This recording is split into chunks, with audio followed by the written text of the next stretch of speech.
ابو سعید رضی اللہ عنہ سے روایت ہے کہ وہ رسول اللہ صلی اللہ علیہ وسلم کے پاس آئے، آپ بخار میں مبتلا تھے، تو انہوں نے اپنا ہاتھ آپ کی چادر پہ رکھا، کہا ہے اللہ کے رسول آپ کا بخار تو بہت سخت ہے۔ آپ نے فرمایا بے شک ہمارا حال اسی طرح ہوتا ہے، ہم پر آزمائش زیادہ سخت ہوتی ہے اور ہمارا اجر بھی زیادہ ہوتا ہے، یعنی جس کی آزمائش بڑھی اس کا اجر بھی بڑھا، جس کی تکلیف زیادہ اس کا ثواب بھی زیادہ۔ پھر انہوں نے پوچھا اے اللہ کے رسول لوگوں میں آزمائش کے لحاظ سے سخت کون ہوتا ہے؟ آپ نے فرمایا انبیاء۔ کہا پھر کون؟ آپ نے فرمایا علماء۔ کہا پھر کون؟ فرمایا نیک لوگ۔ اب ہونا تو یہ چاہیے تھا کہ جو نیک لوگ ہوں، یا عام طور پر لوگ یہی سمجھتے ہیں کہ اگر ہم نیک کام کر رہے ہیں، عبادت کر رہے ہیں، تو پھر ہماری زندگی میں تو کوئی مشکل نہیں ہونی چاہیے۔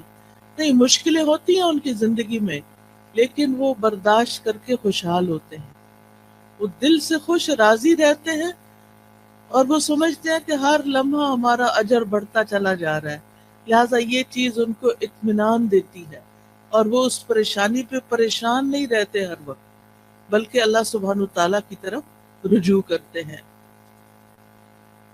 نبی صلی اللہ علیہ وسلم نے یہ بھی فرمایا کہ ان کو یعنی نیک لوگوں کو بعض اوقات ایسی تکلیفیں آتی ہیں، کچھ لوگ آزمائش پر بھی خوش ہوتے ہیں بنسبت اس شخص کے جو کچھ دیے جانے پر خوش ہوتا ہے۔ یعنی عام لوگوں کا حال کیا ہوتا ہے کہ جب ان کو کچھ دیا جاتا ہے تو وہ خوش ہوتے ہیں، لیکن انبیاء اور نیک لوگ جب ان پر کوئی تکلیف آتی ہے تو خوش ہوتے ہیں، وہ سوچتے ہیں کہ ہمارے رب نے اس کام کے لیے چنا۔ اب رب کی بڑی حکمتیں ہوتی ہیں، وہ کسی پر اس کی وسعت سے بڑھ کے بوجھ نہیں ڈالتا۔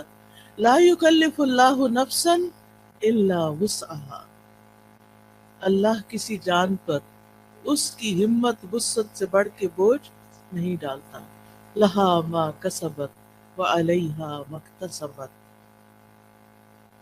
مومن یہی دعا کرتا رہتا ہے ربنا لا تؤاخذنا ان نسینا او اخطانا ربنا ولا تحمل علینا کما حملته علی الذین من قبلنا ربنا ولا تحملنا ما لا طاقت لنا به۔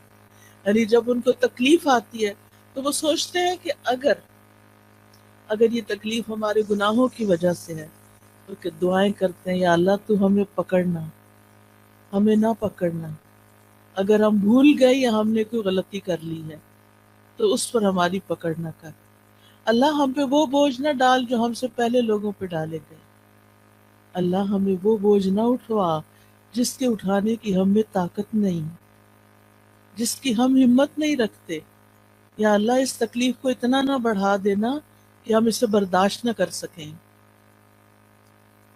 لہٰذا وہ اللہ تعالیٰ کی طرف رجوع کرتے رہتے ہیں اور کہتے ہیں وَلَا تُحَمِّلْنَا مَا لَا طَاقَةَ لَنَا بِهِ وَاعْفُ عَنَّا، ہمیں معاف کر دیجئے، وَاغْفِرْ لَنَا، ہمیں بخش دیجئے، وَارْحَمْنَا، ہم پہ رحم فرمائیے، یا حی یا قیوم برحمتک استغیث۔ مومن پہ جب تکلیف آتی ہے، آزمائش آتی ہے، تو وہ اللہ کی رحمت پکارتا ہے، اللہ کی رحمت کے لیے دعائیں کرتا ہے، وَارْحَمْنَا أَنْتَ مَوْلَانَا، تو ہی ہمارا والی وارث ہے، تو ہی ہمارا مولا ہے، فَانْصُرْنَا عَلَى الْقَوْمِ الْكَافِرِينَ، ہمیں کافر قوم کے مقابلے میں مدد عطا فرما، ہم تیری مدد کے محتاج ہیں۔ اور اس میں آپ دیکھیے کہ اس قوم میں سب سے پہلے تو ابلیس آتا ہے، شیطان آتا ہے، جو وسوسے ڈال ڈال کے اللہ سے بدگمان کرتا ہے، تو یا اللہ ہمیں اس کے مقابلے میں طاقتور کر دے، تو ہماری مدد فرما، ہم پر رحم فرما۔ پھر اسی طرح ہم دیکھتے ہیں کہ نبی صلی اللہ علیہ وسلم ہر طرح کی تکلیفوں سے آزمائے گئے، یتیم پیدا ہوئے، ماں بھی فوت ہو گئی چھوٹی عمر میں، پھر دادا فوت ہو گئے، پھر چچا مددگار تھے عین مصیبت کے سال وہ بھی فوت ہو گئے، بیوی بڑی غم گسار تھی حضرت خدیجہ، وہ بھی فوت ہو گئی. پھر وطن سے پیار ہوتا ہے، حالات اتنے تنگ ہو گئے، آزمائشیں اتنی بڑی، 3 سال تو ایک گھاٹی میں گزارنے پڑے جہاں کچھ کھانے پینے کو نہیں تھا، اور پھر بالآخر مکہ چھوڑنا پڑا. چھوڑتے ہوئے کہا ہے مکہ تو مجھے سب سے پیارا ہے، اگر تیرے رہنے والے مجھے یہاں سے نہ نکالتے میں کبھی نہ جاتا یہاں سے. پھر ایک نئی جگہ پر گئے، وہاں جا کر جنگیں مسلط ہوگی، ایک کے بعد ایک سال جنگ آ رہی ہے، جان مال ہر چیز کو خطرہ، خوف، پریشانی، بیماری. کون سی تکلیف تھی جو رسول اللہ صلی اللہ علیہ وسلم پر نہیں آئی. پھر آپ کے بیٹے بھی فوت ہو گئے. پھر حضرت ابراہیم جو چھوٹے تھے وہ پیدا ہوئے ماریہ قبطیہ سے، اور ان کی وفات پر آپ رو دیے، آپ کی آنکھوں سے آنسو گر رہے تھے. صحابہ بڑے حیران ہوئے کہ آپ بھی روتے ہیں. آپ نے فرمایا ان العین تدمع والقلب والقلب يحزن ولا نقول الا ما يرضى ربنا وَإِنَّا بِفِرَاقِكَ يَا إِبْرَاهِيمُ لَمَحْزُونُونَ. آنکھیں روتی ہیں، دل غمگین ہوتا ہے، اور ہم وہی بات کہتے ہیں جس سے ہمارا رب راضی ہوتا ہے.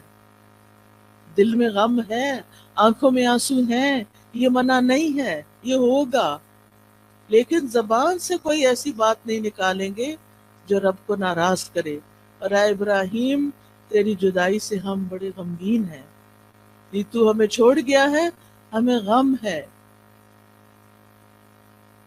سوال یہ پیدا ہوتا ہے کہ یہ تکلیفیں آتی کیوں ہیں، کیا مقصد ہے ان کا.